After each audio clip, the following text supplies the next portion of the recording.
When the enemy army broke through the gates of the southern capital, the last emperor of the Chen dynasty did not mount a horse or draw a sword. He ran. And he did not run alone. He took his favorite, a woman named Zhang Lihua, and a second concubine, and the three of them climbed down into a narrow palace well to hide. It was the winter of 589. The city was Jiankong, what we call Nanjing now, and the dynasty that fell that night had ruled the south for nearly 3 centuries. The men who conquered it came from the north, under a banner that had already unified half a continent. The Chen emperor, Chen Shubao, had been warned for years. He had ignored every warning, and set the ignoring to music. Centuries later, that well still has a name. It is called the Rouge Well, the Rouge Well. The story says that when they pulled the three of them out, the woman's face paint had smeared against the stone, and the red stained the walls forever. A whole dynasty's collapse, the end of 400 years of southern rule. The moment China was reunited under a northern conqueror, got compressed, in popular memory, into the image of one woman's cosmetics on a wall. That is the whole machine in one object.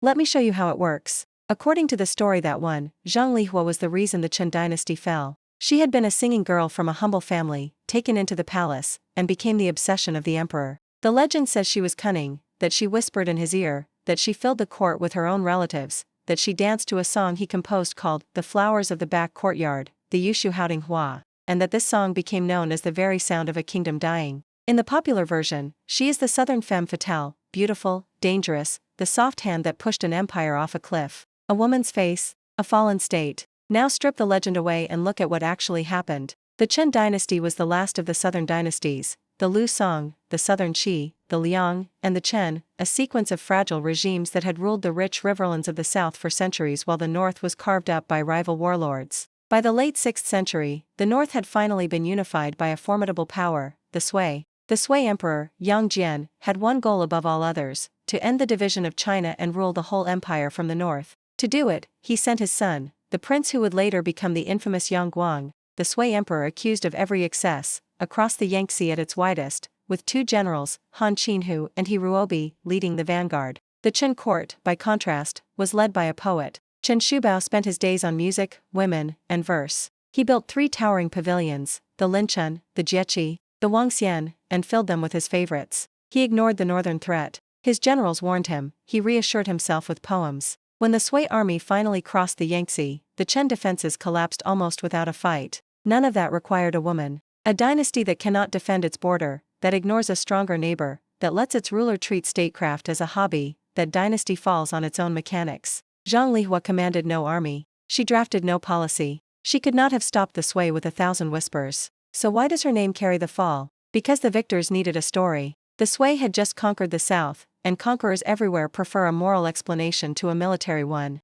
A moral story says, the southern regime fell because its ruler was corrupted by a beautiful woman, not because the north was simply stronger and better organized. The first gesture of the new order was to execute Zhang Lihua, along with the other favorite, as the embodied cause of the collapse. Kill the woman, and the awkward fact of a stronger neighbor disappears into a tidy tale of decadence and ruin. And notice what the moral story protects. Chen Shubao, the man who actually lost the war, did not die in the well. He was captured, treated with courtesy by the Sui, given a pension and a title, and allowed to live out his life composing verse for his conquerors. He died peacefully, years later, a guest of the dynasty that erased his own. The emperor was forgiven. The favorite was beheaded. Then the poets finished the job. The most famous line came from a Tang writer, Du Mu, the singing girls know nothing of a lost kingdom's grief. Across the river they still sing the back courtyard flowers. Notice the move. The emperor who lost the war is almost absent. The woman who sang a song is made to carry the entire sorrow of a fallen state. Later poets kept returning to the same well. The song reformer Wang Engshi wrote of the tower beyond the gate, where a kingdom's lament kept repeating. A Yuan playwright staged her. A Ming historian listed her among the beauties who toppled thrones. Each generation reached for her name when it wanted to say a state fell because it went soft. She became a vocabulary, not a person. Here is the twist that proves the point. The Sui prince who took the city, the man who would later become the infamous Yang Guang, is said to have wanted to keep Zhang Lihua for himself. It was his own prime minister, Gao Zhong, who ordered her beheaded. And the reason Gao Zhong gave was a precedent. When King Wu destroyed the Shang, he executed Daji, the woman blamed for the fall of the Shang. 3,000 years earlier, the very first scapegoat in this series. Gao Zhong was not inventing the mechanism. He was citing it. The logic ran, a conqueror who spares the beautiful favorite repeats the error of the defeated. The correct, virtuous closing line of any conquest is to kill the woman by the throne. The scapegoat mechanism was not the conqueror's lust. It was a bureaucrat, citing an older story, deciding that a woman's death was the correct closing line. The machine ran itself, and it had been running for 1,000 years before Zhang Lihua was born. Watch the arithmetic again. The emperor's failures, neglect, cowardice, the well, are his alone, and history mostly shrugs them off as the eccentricities of a gentle poet who merely loved beauty too much. Hers are eternal and collective. She stands in fourth Southern decadence itself. The whole rich, soft, literary culture of the Yangtze Riverlands gets summed up in one woman's face. A region gets feminized and condemned through her. The blame that should have been shared by a court of men lands on a single entertainer who happened to be beside the last king when the music stopped. This is the quiet arithmetic of every blame the woman's story. The man's failure is a character quirk. The woman's presence is a civilizational catastrophe. One is forgiven. The other is executed and then painted onto a wall. Who is she, under the myth? Almost certainly a gifted performer, a singing and dancing girl of the southern quarters, who entered the palace and became a royal favorite. The records that survive were written by the men who condemned her, so we meet her only through their eyes. Some snippets suggest she was clever, that she held real influence, that the emperor trusted her judgment, that she could read and answer petitions held up from behind a curtain while he lounged. But the winning narrative flattened all of that into the beautiful cause of ruin. She is the face by the throne, and the face is all that was allowed to remain.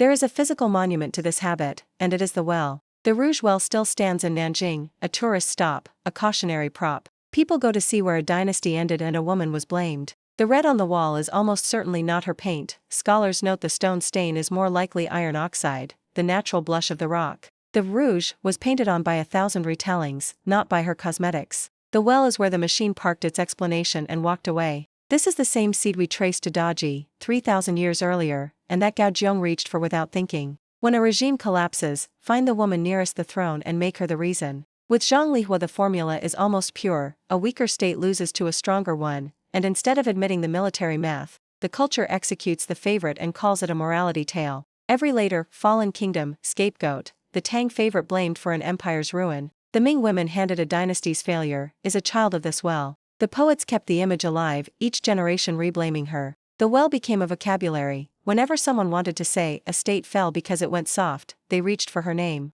She was no longer a person. She was a shortcut. Here is the part that is not ancient. We still do it. When an institution fails, when a company collapses, when a movement eats itself, the culture reaches for the nearest woman and says, it was her. The specifics change, the reflex does not. The Rouge Well is not in a museum. It is the first story we reach for when we do not want to name the real actors, the generals who misread the map, the ministers who profited, the ruler who wrote another poem. Think of the fallen firm whose collapse is explained by the CEO's wife. The scandal pinned on a single aide while the architecture of the failure goes unnamed. The woman promoted into a doomed role and then blamed for the doom. The mechanism does not need a well. It needs only the habit of looking past the men who built the structure and landing on the face beside the throne. Strip the legend and what is left is a gifted artist in a culture that refused to see her as fully human. She made one defiant, survival-minded choice, to stay beside a falling throne rather than disappear, and she paid for it with her life. The real tragedy is not that a woman was beautiful. It is that an entire court of men built a story in which her beauty was the only cause worth naming.